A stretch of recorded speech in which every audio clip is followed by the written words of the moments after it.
Hello everyone and welcome back. So we have letter number 10. So I'm going to go ahead and open this up. And I hope that all of you are having a fantastic day wherever you are and whatever you're doing. I just hope that you have a fantastic day. And I hope you guys are ready for letter number 10 because that is what we are jumping into right now is letter number 10. We're just going to set that to the side. So we have a postcard. I really like the postcards. I love the flower picture design that they've got on it. And then this is the back of it. I don't know if there's anybody that actually writes postcards anymore. I mean, if there is, you guys will have to maybe let me know if there's anybody out there that actually still does that. I wish I could if I had like a pen pal or something, but I do not. So this says Windermere. It's got a castle on it. And it looks like we have a note. I don't know if we should go ahead and read this. It doesn't say. Let's just kind of see here. A little teaser maybe. It says, "My dearest Miss Arden, I have feared for some time that the words I spoke to you in the library tonight would be inadequate to communicate the depths of my feelings for you. Consequently, I have spent weeks now clumsily attempting to speak my heart in a language you may better understand. Please reconsider my offer. Yours in urgent affection, William Arthur Mattis." Okay, so there's something going on here. He has offered her something, or he has told her his feelings. Apparently she did not take it well, it seems like it. Now I'm excited to get into the letter. So that's what that was. And then this is called the Magnolia Waltz. Now I don't play music, but if there's anybody that out there that does, maybe if you can read this, maybe you can screenshot it or something. This is what the back of it says. Maybe he wrote her a song or something, or lyrics. The back of it just says Windermere. That's pretty cool. Maybe in the letter, of course, the letter always tells you more. Up here it says expressively. So, okay. So I can't wait to get into this one. So here it is right here. So it looks like we're probably going to have about 3 pages probably. So it's going to be a kind of a long letter. This is what the back of it looks like. Always so pretty. So, okay. So let's jump into it. October 31st, 1817. Dearest Grandmama, it's All Hallows Eve, and our ball is tonight. Ever so much careful planning and preparations have preceded it that I know it can't result in anything but a smashing triumph. Juliana and I have spent hours poring over customary food menus, decorations, and guest lists. We have taken the greatest care over every detail. Indeed, guests are coming from as far away as London to attend, including my dear former schoolmistress, Mrs. R. Juliana convinced her to come, and she's staying until after the wedding tomorrow. You would be so proud of Finn and the fine master he has become of Avery Avery. He has been practicing the story of the Averys and the Tullitag all week, to the extent that all, including Juliana, knows it by heart. Finn even has a touch of the same enchantment and mystery that Grandpapa used to have when he told the tale to our guest. We all have high hopes for the ball tonight. It is Finn and Juliana's first ball together as an engaged couple, and since Juliana is the guest of honor, she and Finn will lead the dances. I wish you could see my Gloriana costume. I should never compare to yours, but Juliana helped me make it up, and I must tell you in the humblest of terms, I have never felt so lovely or enchantingly like you than when wearing it. I only hope Lord Windermere recognizes your likeness in me when he sees me in it. I do hope he is pleased with the evening. I have made no secret of the developments of late of our romantic nature stirring in me for Lord Windermere. I told you I was growing to care for him after our Brighton holiday, and so much more has happened since then, Grandmama. Indeed, It wasn't until a few weeks ago, when he danced the waltz with only Juliana, Finn, and Mrs. Harriet as witnesses, I realized I was falling in love with him. Perhaps it was a sense of safety and belonging. I felt as if he held me in his arms and the way that he looked at me insistently with such feeling in his eyes as we danced, that has caused it.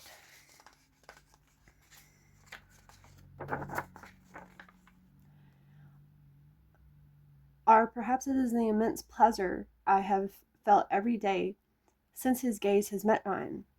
All I know is that I never thought I would be able to feel this way after all that has happened. Gracie has just entered my rooms to help me prepare for the ball, so I must go for now. Rest assured, I will make a full account of all the goings on before I retire tonight, just as I used to do. Later. Oh, dearest grandmamma, I do not know how to tell you what has happened, or if I'll even manage, for my whole being is trembling so. But I know I must, for I should not be able to rest until you know all. The ball begun so splendidly. Juliana and I descended the great staircase to welcome our guest, and she looked breathtaking as Una, in a wine-colored silk costume with the most exquisitely detailed embroidery and beadwork. Not only did she look like a fine medieval lady, but even more like a heathen goddess. Finn was dazzled to the point of speechlessness. I took as much care dressing in my own costume. At first, I convinced myself it was just to make you proud, but truthfully, it was all done in the hopes of pleasing Lord Windermere. It would seem I had been fooling myself all along, grandmamma. I was foolish enough to think it would be all right to let myself love him in secret. I believed there could be no danger, no harm done, if I secreted such feelings in my heart. Stupid, selfish girl, how terribly, terribly wrong I have been.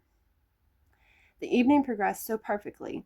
Indeed, it was like a dream to see the warmth in Lord Windermere's eyes when he met me in the ballroom. He looked splendid as Prince Arthur. He couldn't have chosen a more fitting part for himself. He bowed to me, and I thrilled as he lingered a moment while kissing my hand. I expected him to say something diverting, something to make me laugh as usual. But tonight, there was a change in him. Every word, every touch, every look from him felt different, intentional, personal. I should have known then how the night would end.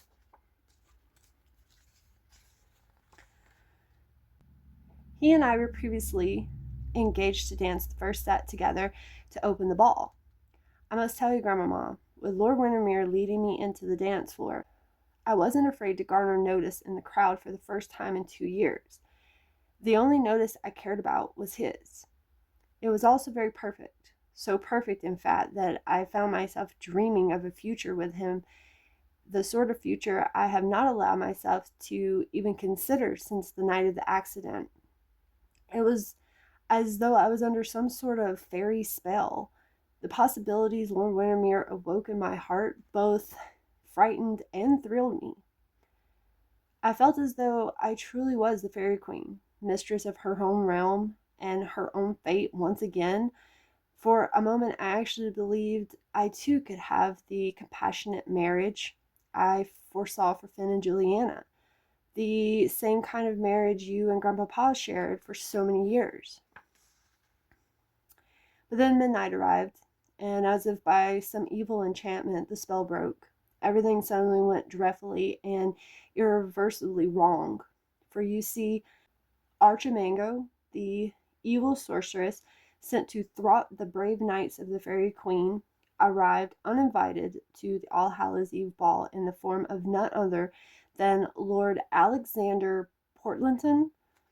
The moment I saw him leering at dear Juliana from across the ballroom, all those lovely dreams of a future with Lord Windermere I had so foolishly allowed to spin out of my heart and weave through my mind like gossamer threads, were honed to the ground.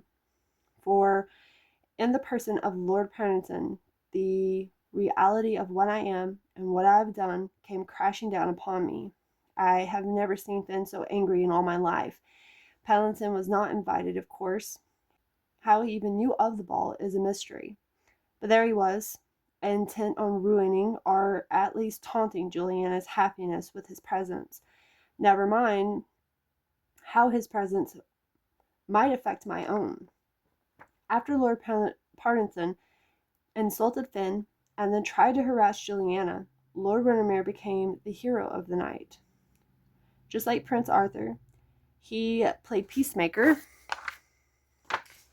between the gentlemen, persuading them not to make a scene in front of our guest. In the end, Partington was escorted from the ballroom, and what became of him after that is a mystery to me, for as soon as Partington's gaze fell upon me, as soon as I saw the recognition there, I recalled within myself. I didn't confront dear Juliana. I didn't try to placate our guest. I simply stood there, paralyzed by the past and what might have been. It was not until Lord Windermere returned to my side that I finally came to myself and remembered where I was. There was not time to hide my agitation.